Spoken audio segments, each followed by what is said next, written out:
suddenly illuminating her reflection in the hallway mirror, as if she was a ghost. She stood there, holding her breath. Shouting from the emergency room made her turn. She heard her mother yell, "Put it down here!" There were sounds of scuffling. Men were shouting, and an animal roared in defiance. Each scream tore through Emily, making her flinch. Still, she pushed her way inside, into pandemonium. "Hold it still!" Carolyn ordered. Two policemen struggled to hold a wriggling tarp down on the operating table. A razor-clawed paw swept out from under the tarp, raking down a uniform sleeve and breaking one man's grasp. The other man slammed the animal down hard. "Emily, get the hypodermic!" Carolyn shouted over the animal's yowls. Emily remained frozen and watched as her mother drew back the tarp.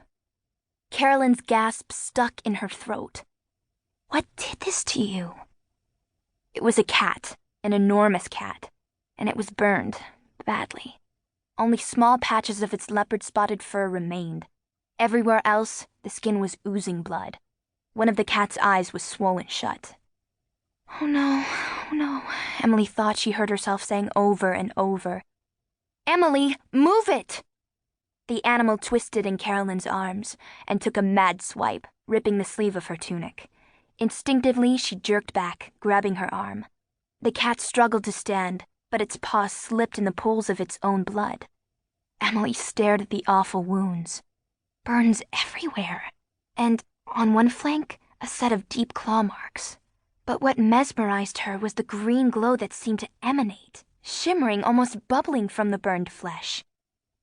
Didn't anyone else notice? Emily wondered. "Emily!" her mom shouted. "I need your help, do you hear me?" Emily looked up. Shaking, she fumbled around the supply cabinet for a hypodermic, trying to get it out of its wrapping. Somehow she managed to measure out the dose of tranquilizer her mother called out to her. The cat twisted hard, letting out an awful cry. The pain lanced deep into Emily's chest, making her scream. The needle fell to the floor and shattered. The cat was up on its feet, snarling. It turned to face Emily. Glaring through its one good eye, it bared razor teeth and crouched to strike. "Keep away from it!" one of the cops shouted. Emily moved forward slowly, as if in a dream. The cat looked straight at her. A hard glint of steel flashed from its gold-green eyes, and Emily felt a rush of feelings wash over her. Rage, hate, pain, fear, and something else. Something Emily recognized instantly. Loss. Emily was overwhelmed by a sadness and emptiness unlike anything she'd ever known. She stared at the cat. "It's all right. You're with friends. We want to help you." Had she spoken out loud? The cat's expression calmed, the feral glow fading from its eyes as its muscles relaxed. Emily looked up to see her mother pulling the needle from the cat's side. The cat slid to the table, fighting to keep eye contact with Emily. Leaning her head in close, Emily heard a whisper, a single word. "Home." A hand was on her shoulder, pulling her back. It was her mom, her grip firm but gentle. "Thank you, officers. We've got everything under control now." "You're sure you'll be okay, doctor?" one of them asked. "This is what we do," she replied, pulling on surgical gloves. "Where did you find this animal?" The older of the two policemen shook his head. "We didn't find it. She did." He jerked his thumb toward the far corner of the room. "Out at the Ravenswood Preserve."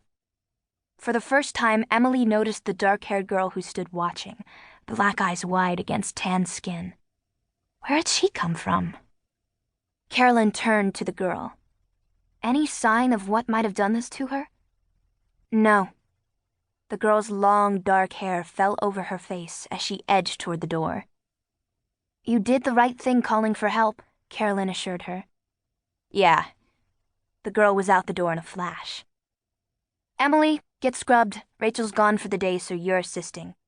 You know the burn drill. Soak, clean, and cover."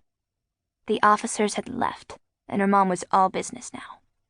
But Emily was frozen again. Home. She was sure she'd heard it, but who had said it? Emily willed her legs to move. Her hip hit the side of the exam table, making it spin.